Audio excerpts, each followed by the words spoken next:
Sacco and Felice, New York and New Jersey's premier attorneys at law. Their team brings decades of experience across a wide range of practice areas. Whatever life brings, they're your legal team. From everyday matters to complex cases, they've got you covered with the experience you need and the results you want. Because when life gets complicated, they make it simple. SaccoFelice.com. SACCOFILLAS.com. 2 C's, 2 L's.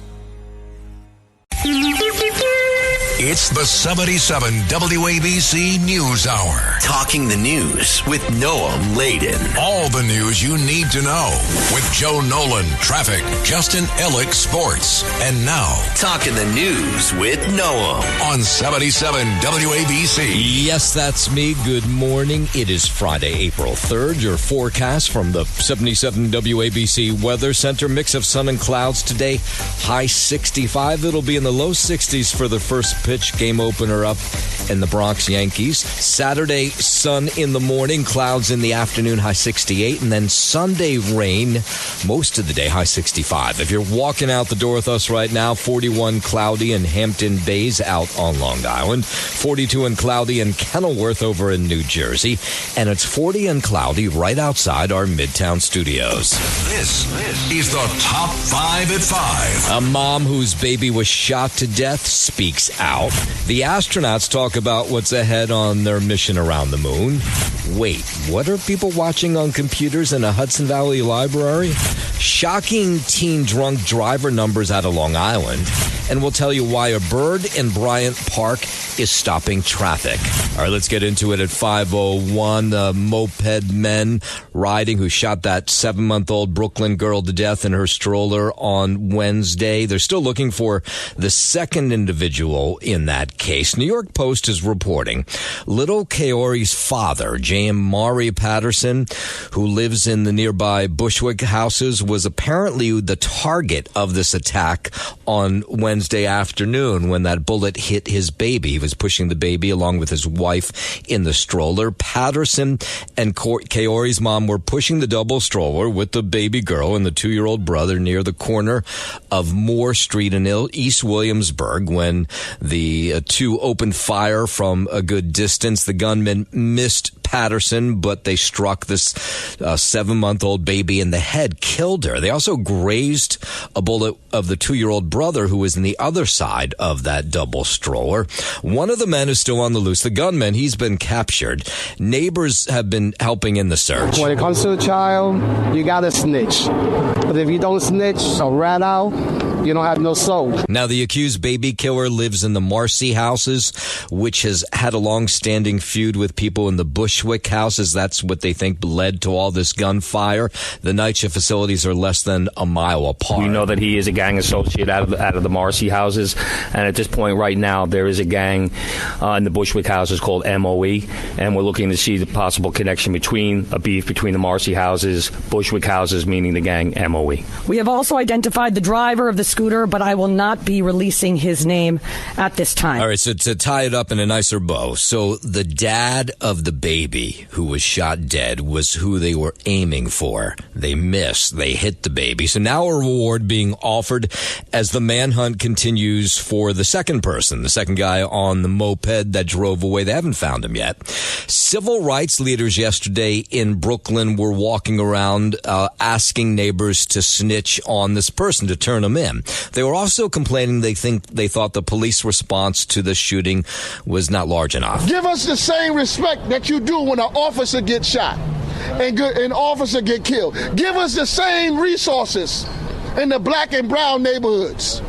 Give us the same respect that we deserve. Now, that clergy community that is leading the call to turn this other person in, they've raised $5,000 for a reward that leads to information to an arrest. A mother has to bury a child, and we're here talking about the person is not even caught yet. and you have them on video. Yesterday, clergy was passing out flyers to the community, encouraging locals who see something to absolutely say something. And coming up after 5:30, we'll hear from the mom and the grandparents of that little baby girl. 5:04, a man in custody after police say he attacked a Muslim woman inside a Brooklyn subway station, taunted her about Mayor Mamdani. Police say it happened on March 17th inside the 9th Avenue, 19th Street station in Sunset Park. The 20-year-old woman was standing on the platform when the man grabbed her and smashed her cell phone. The suspect called the victim a terrorist and said, quote, "Not even your mayor can save you now." A 39-year-old man was arrested on Wednesday and is now charged with a slew of hate crimes. The man had 34 prior arrests. WABC News Time 5:04. New York City continues to experience record low crime numbers. Police Commissioner Jessica Tisha stats show murders dropped by 28% first quarter of this year compared to the same time frame last year. Lowest number ever for first quarter. 3 months into 2026, we are building on the historic progress that we saw last year and continuing to drive crime down across New York City. There were 129 shootings in the first 3 months. That matches last year's record low in the first quarter. I will point out, let's give the NYPD all the credit they deserve, but it was awfully cold, record cold numbers in January, snow everywhere, so, people weren't out and about as much as they normally are. Each of these numbers paint a picture of a safer, more welcoming city that was the mayor, for our fellow New Yorkers. That was the mayor yesterday. Of course, we urge them to do a great job, which they clearly are. Major crime in the first quarter, down 5%, including a 21% drop in burglaries and an 8% drop in robberies. Hate crimes, though, they were up by 12%, with the majority of them being anti-Semitic. 5:05, the Long Island man accused of shooting his sister with a crossbow because he didn't like the temperature in the house continues to say the whole thing was just a prank. That claim by lawyers for Sammy Sedhorn prompted Nassau County DA Ann Donnelly to respond afterwards, no, it's attempted murder. The 21-year-old pleaded not guilty Thursday. He was arrested in February after his sister was shot in the ear with a crossbow at their home in Lawrence. The key question in any prosecution will be Sedhorn's mental capacity. His team says he suffers from an undiagnosed ailment. He's undergoing tests as he remains held without bail. In New York, I'm Andrew Whitman. WABC News Time 5:08. President Trump stepping up his threats against Iran, warning that the U.S. military hasn't even started destroying what's left of the country's infrastructure after a strike yesterday demolished the country's largest bridge. Iran's foreign minister saying this morning he's calling for Iran to declare victory and to end the war. And he wants to outline some sort of blueprint for how Tehran could seek a settlement with President Trump on terms acceptable to all sides. And then you had Defense Secretary Pete Hegseth asking the Army's top uniform officer, General Randy George, to step down yesterday. Did not give a reason for the departure. The ouster, the latest of more than a dozen firings of top generals and admirals by Hegseth since he took office last year. And the Secretary of War yesterday said he'll start allowing off-duty service members now to carry guns on military bases. Hegseth has signed a memo authorizing soldiers to carry privately owned firearms for personal protection. In a video posted Thursday, Hegseth cited several recent shooting incidents on U.S. military bases he said highlight domestic threats. He ended the video by saying service members should be afforded their Second Amendment rights. I'm Tammy Trujillo. Now, stocks continue to be volatile. Oil prices up following the president's speech on Wednesday night to the nation on the war in Iran. More from correspondent Tony Waterman. Investors had hoped the president would lay out an exit strategy for Iran in his Wednesday night primetime address, but they're now worried the crisis is only intensifying after President Trump said the attacks would continue for another 2 to 3 weeks. And a lot of this is investors reacting to the president's assertion that reopening the Strait of Hormuz is not America's problem. With the U.S. bombing Iran, quote, back to the Stone Age, raising questions about where diplomacy actually stands. He also said reopening the Strait of Hormuz isn't the U.S.'s problem, encouraging other countries to forcefully take it over. And U.S. intelligence reportedly showing that just half of Iran's missile launchers are still in attack today. CNN cites sources saying that the regime also has thousands of drones drones left in its arsenal. The report says some of Iran's missile launchers could be buried underground, leaving them inaccessible. According to the report, intelligence compiled in recent days shows a large percentage of Iran's coastal defense cruise missiles were still intact. President Trump said during remarks Wednesday night that Iran's ability to launch missiles and drones had been dramatically curtailed. I'm Mark Mayfield. Britain accusing Iran of holding the world's economy hostage as diplomats from more than 40 nations held talks yesterday in ways to press Tehran to reopen the Strait of Hormuz, the vital oil route that's been choked off since the U.S.-Israeli war against Iran began back in February. This is meant to be a meeting of everyone effectively but the United States that believes they have something to contribute to either using diplomatic means or military means to try to reopen that strait. And to be clear, they're not talking about trying to effectively squeeze in between the United States and Iran here to protect ships. British Prime Minister Keir Starmer says the objective is to come up with a plan for after when the fighting ends. This meeting was arranged with the intention of not inviting the United States. It is effectively in response to the United States when the US President Donald Trump said the US will be helpful, but they should take the lead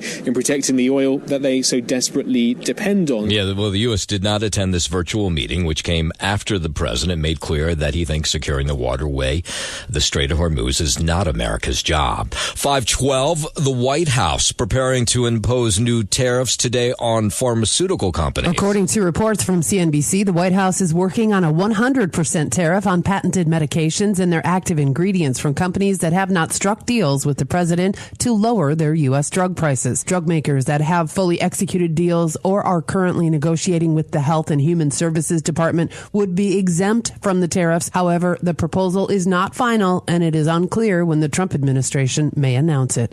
I'm Monica Nelson. Vice President J.D. Vance, he's going to make a visit to Hungary next week. According to a statement from Vance's office, the vice president will travel from April 7th through the 8th alongside Second Lady Usha Vance. His visit will include bilateral meetings with Prime Minister Viktor Orban, as well as remarks in the capital city of Budapest. The trip comes just days ahead of Hungary's April the 12th election, and Orban has already received an endorsement from President Trump. I'm Mark Mayfield. 5:13, the big news out of the White House yesterday. Pam Bondi out as President Trump's Attorney General, and her eventual replacement could be somebody who's well known to us right here at 77 WABC. Former Long Island Congressman Lee Zeldin is one of the favorites to be pegged as the next Attorney General. That according to multiple reports. Zeldin currently serves in the president's cabinet as the head of the Environmental Protection Agency. Zeldin represented New York's 1st District from 2015 to 2023 and lost a close race for New York governor in 2022 to Democratic incumbent Kathy Hochul. And Republicans say they want the next U.S. Attorney General to start working fast on their top issues following the ousting of Bondi yesterday. Texas Congressman Chip Roy is one of them. The next person who's heading the Department of Justice has got to be aggressive. We have a limited period right now with President Trump in the White House, with House Republicans and Senate Republicans. Now, Roy says some of those issues, they include prosecutions from the Epstein files and an aggressive investigation into Antifa. They say things that Pam Bondi did not handle correctly, and they say that's why she's no longer the Attorney General. We have got to be on offense for justice and accountability. I have people that I represent, J6ers, people that are looking at what are we doing about Antifa and what they're doing radically across this country to endanger us. Roy says he also wants to see an investigation into former CIA Director John Brennan. The House Judiciary Committee, they referred Brennan to the DOJ for criminal prosecution for allegedly making false statements regarding Russia's involvement in the 2016 election. In a moment, we'll head to outer space. We'll hear from the astronauts who are about to circle the moon and how things are going up there. But first, 5:15, let's head over to the 77 WABC Sports Desk. Good morning, Justin Ellick.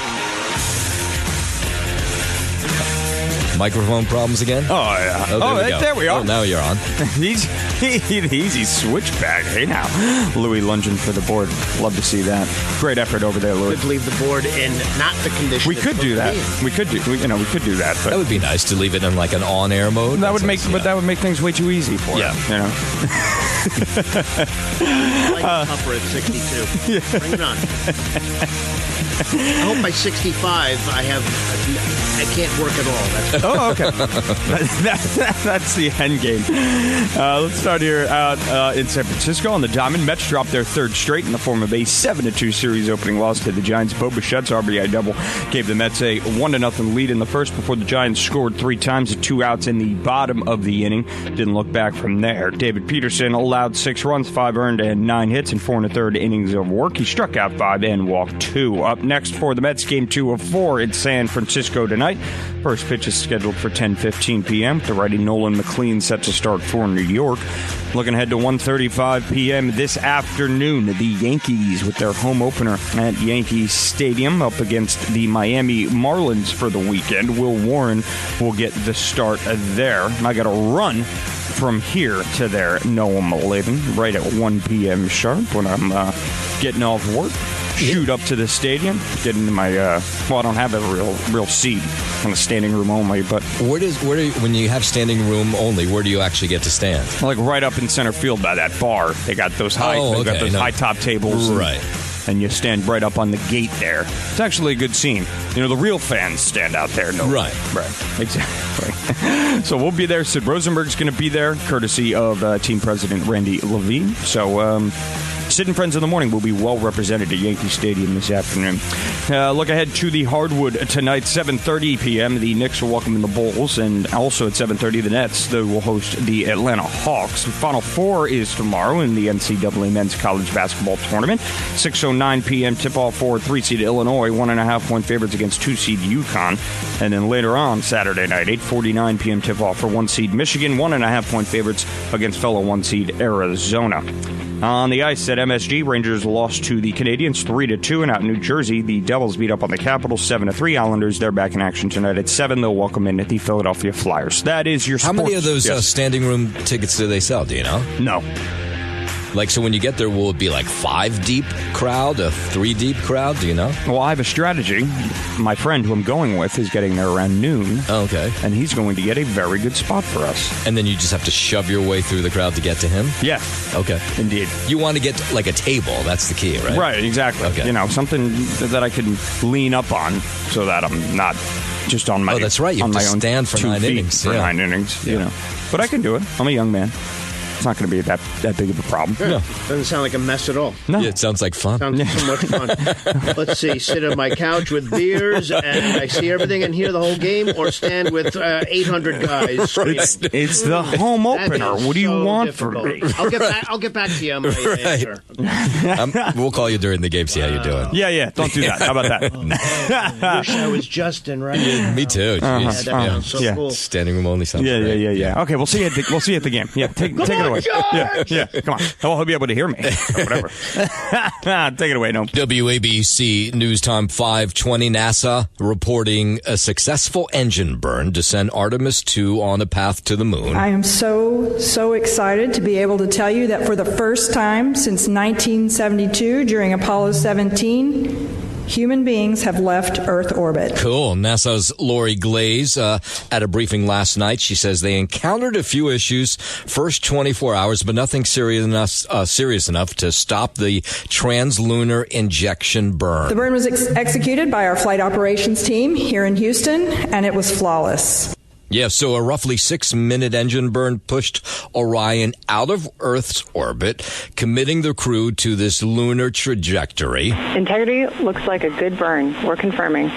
Those were people aboard the spaceship. It's NASA's first crewed mission towards the moon since 1973. 3 Americans, 1 Canadian. They were all speaking out yesterday. Here's mission specialist Jeremy Hansen. We just wanted to communicate to everyone around the planet who's worked to make Artemis possible that we firmly felt the power of your perseverance during every second of that burn. Humanity has once again shown what we are capable of, and it's your hopes for the future that carry us now on this journey around the moon. Commander Reed Wiseman says they've been blown away by the views of Earth so far. You can see the entire globe from pole to pole. You can see Africa, Europe, and if you looked really close, you could see the northern lights. It was the most spectacular moment, and it paused all four of us in our tracks. Specialist Christina Cook says she was surprised by how smooth the launch was. It was very smooth. It was a definite difference when they separated and we were just on the main engines, but just a steady rumble and a great ride. Specialist Hansen says launching Wednesday continues and will always be a huge thrill. The fact that we launched, it just totally takes you by surprise, even though you're expecting it, at least for me anyway.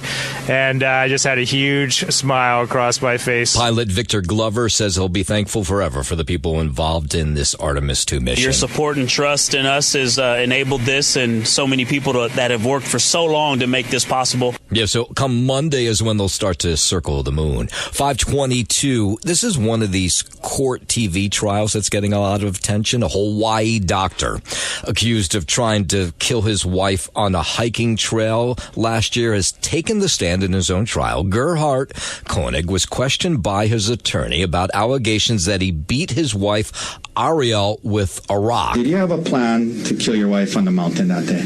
No. Did you try to throw her off a cliff? No. Did you try to stab her with syringes? No. When you hit her with the rock twice, why did you do it?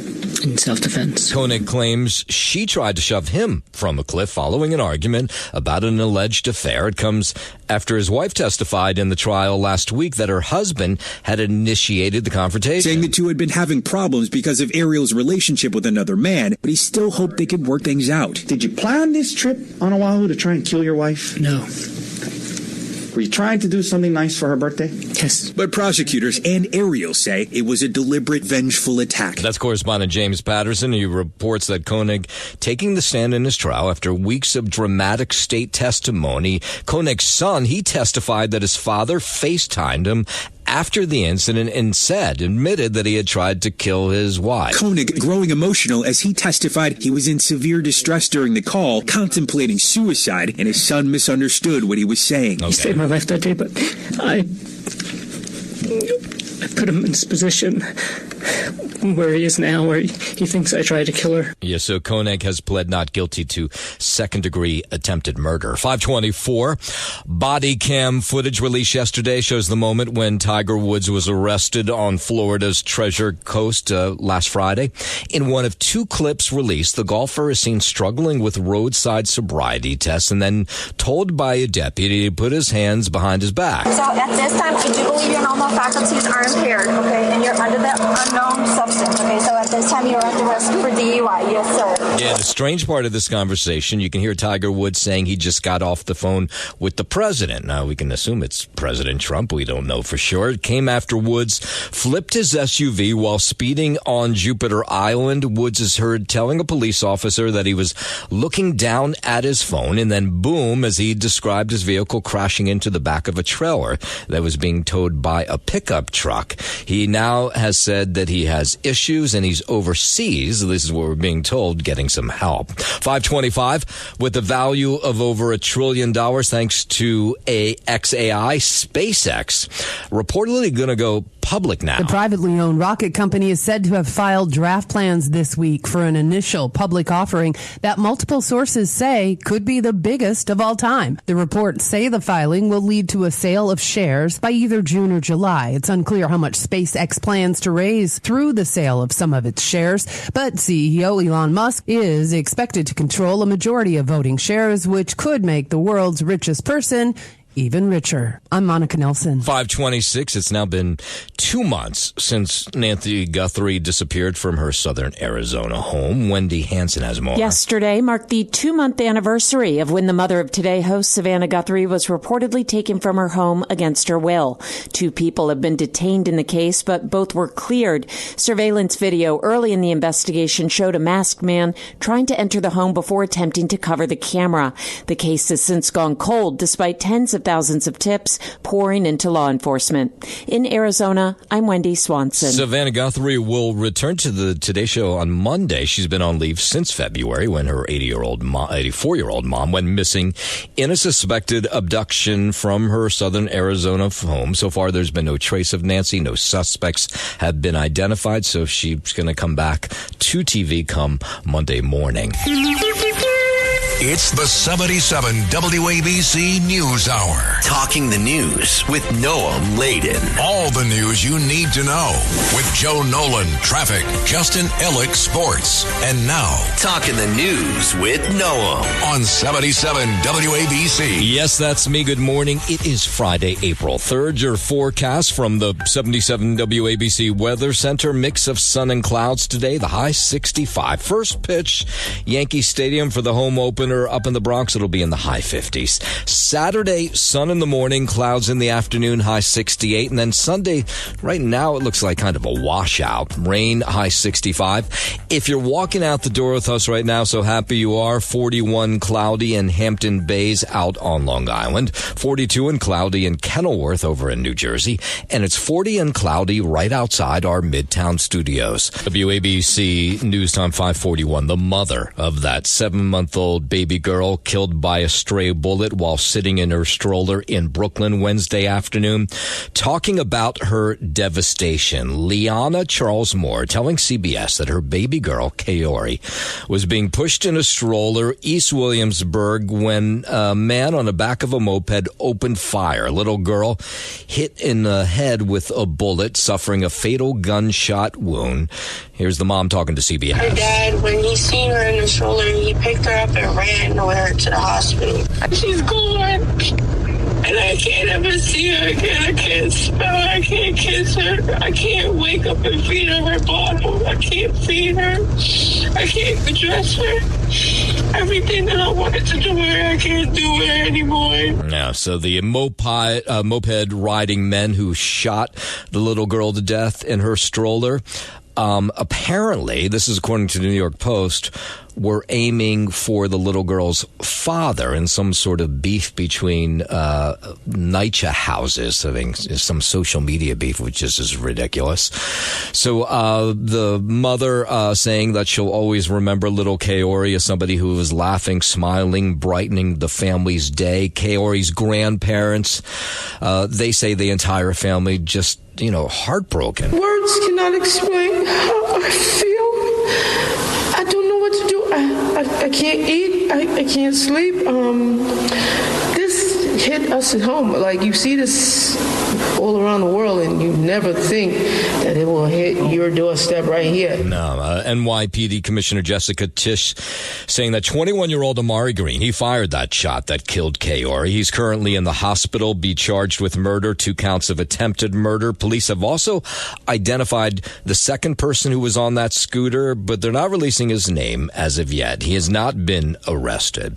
Now, the grandparents, who are both pastors, the grandparents of little Kaori, they said they will forgive the gunman for what he did. We forgive them. We praying that they get saved, and God just have mercy on them and help them. Now, 543. There's another deadly hit and run here in the city, only the vehicle police are looking for this time is some sort of ambulance. That's how the NYPD is describing the vehicle that hit a 44-year-old woman at Ocean Avenue and Avenue O in Midwood, Queens, around 6:30 a.m. Thursday morning.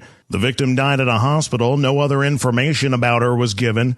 Police say the ambulance was turning when it hit her and kept on going. Their investigation is continuing. They're still looking for both the ambulance and the driver. In New York, I'm Andrew Whitman. A gym teacher and a coach at a North Jersey Catholic high school charged now with second-degree endangering the welfare of a child after investigation involving a student at the school. Passaic County Prosecutor Camelia Valdez said Thursday the 39-year-old Rashid Darasov held and exchanged inappropriate electronic messages with a 15-year-old student, but did not give details on the messages or who reported them. Valdez says her Special Victims Unit detectives started investigating 2 weeks ago and arrested Darasov last Friday, the 27th. The Diocese of Patterson Patterson confirmed Darisaw was immediately suspended from his job as gym teacher and girls flag football coach at DePaul Catholic High School in Wayne. He also joined William Patterson University's football staff as assistant coach last August. I'm Levon Putney. In a moment, we'll tell you about a bird in Bryant Park that's attracting huge crowds. We'll get into that. But first, 5:45, let's head over to the 77 WABC Sports Desk, and here's Justin Ellick. Thank you, Noah Maladen. Start out here in San Francisco. The Mets dropped their third straight in the form of a 7-2 series opening loss to the Giants. Bo Bichette's RBI double gave the Mets a 1-0 lead in the first before the Giants scored 3 times with 2 outs in the bottom of the inning. David Peterson allowed 6 runs, 5 earned, and 9 hits in 4 1/3 innings. He struck out 5 and walked 2. Up next for the Mets, game 2 of 4 in San Francisco tonight. First pitch is scheduled for 10:15, with the righty Nolan McLean set to start for New York. Yankees have their home opener later on this afternoon, 1:35 p.m. first pitch at this stadium. They'll welcome in the Miami Marlins for the weekend. Will Warren will get the start this afternoon. Look ahead to the NBA hardwood tonight as well. 7:30 p.m. tip-off for both the Knicks and the Nets. Knicks will welcome in the Bulls, and the Nets will host the Hawks. And we're looking forward to the Final Four tomorrow as well in the NCAA men's basketball tournament. 6:09 p.m. tip-off for 3-seed Illinois, 1.5-point favorites against 2-seed UConn. And 8:49 p.m. tomorrow night, 1-seed Michigan, 1.5-point favorites against fellow 1-seed Arizona. Head to the ice at MSG. Rangers lost to the Canadiens 3-2, and out in New Jersey, the Devils beat up on the Capitals 7-3, and the Islanders, they'll be back at it tonight at 7 o'clock. We'll welcome in the Philadelphia Flyers. That is your Sports Know. I'm Justin Ellick on 77 WABC. 5:49. Let's go out to Long Island. Just god-awful story. Nassau County Police arresting a Williston Park man accused of severely beating his mother inside their home. This was on Wednesday night. Investigators racing to this home where they found a 75-year-old woman. They did not identify. She had been attacked by her son, apparently after some sort of argument. They did identify the son, 37-year-old John Strano. According to police, Strano pushed his mother to the floor, repeatedly slammed her head to the ground, punched her in the face numerous times, hit her in the head with some sort of blunt metal object, then choked her before he fled the scene. Neighbors saw the commotion and wondered what the hell was going on. I was coming up to the avenue to go to the store, and as I made a left right here on the block, I could see like 15 to 20 cop cars. I'm like, wow, this is serious. Yeah, so Nassau County Police have charged Strano with second-degree attempted murder, 2 counts of assault. While we're out on Long Island, an update on that crossbow attack. You might remember this story. A Long Island man pleading not guilty yesterday after prosecutors alleged he shot his sister with a crossbow following an argument over how the thermostat was being set inside the home. Sammy Sedum appeared calm and collected in court yesterday, addressing the judge in a pretty clear voice, but he still faces questions as to whether he's mentally competent to stand trial on charges he used the medieval weapon in an attempt to kill his older sister back in February. He still is behind bars. The alleged attack happened February 13th when his sister was coming home from the gym, a 28-year-old nurse, and he allegedly fired this crossbow at her. It hit her in the ear. He claims it was some sort of prank. The Nassau County DA does not believe that. Here's Ann Donnelly. There was too much planning that went into this. It wasn't a mental break of some sort. The DA alleges Sedum wanted his sister dead because of this ongoing fight over the temperature in the Lawrence home that they share. Here's his lawyer. He absolutely suffers from an undiagnosed mental health condition, in my opinion. And then again, the lawyer in this case said this was all just some sort of prank. The defense attorney has previously stated that his client believes his client suffers from some sort of undiagnosed mental health condition. Then he talked about this prank again, and there was a little back and forth between the DA and the lawyer. Here's the lawyer first, followed by DA Ann Donnelly. My client intended to scare his sister and never intended to hurt her in any way. That statement is so unbelievable to me because a prank that we're talking about an inch would have killed somebody doesn't deserve the word prank. It deserves the word attempted murder. Yeah. 5:52 while we're out on Long Island. 4 men from the Bronx now accused in a string of catalytic converter thefts in Lindenhurst, with prosecutors announcing the arrest of 2 additional men as all 4 were arraigned on the grand jury indictment. Now, here's a neighbor in Lindenhurst who says his daughter's catalytic converter was stolen from her car. We never even heard it until she went out that morning to go to work. And she heard the car and she called me. And I went out there and I looked under the car and I seen the catalytic converter not there. Suffolk County District Attorney's Office says the men are accused of targeting vehicles all across Suffolk County. Investigators saying the thefts escalated earlier this month, or I should say in March, and culminated in a high-speed police chase that ended up with some of these men being caught.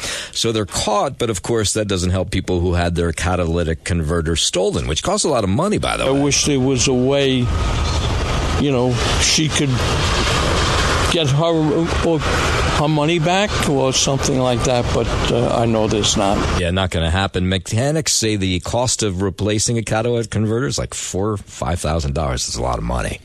WABC News Time 5:53. A once beloved mall in New Jersey being knocked down now. An abandoned zombie mall in New Jersey is being torn down to make way for a new apartment building. The once bustling Raritan Mall featured at least 15 storefronts, but saw a steep decline in foot traffic around 2016 after a major grocery store left the strip. The borough's board has approved plans to demolish the mall and build a 5-story development featuring 276 rental units, with at least 42 being set aside for affordable housing. Locals tell Pix 11 they're pretty split. I think it's a very smart idea, bringing more apartments to Raritan. It's good just not having that open lot there. I think it's a bad thing. The mall was built on a former landfill in the 1980s, which has led to ongoing issues, and the site is notably in a flood zone. That, of course, caused some pushback, with residents raising concerns of putting a 70-foot building on a plot of land prone to environmental issues. I'm Liz Radabali for 77 WABC News. Yankees home opener this afternoon, and fans will be introduced to a slew of new food options this season at Yankee Stadium. Robert Flowers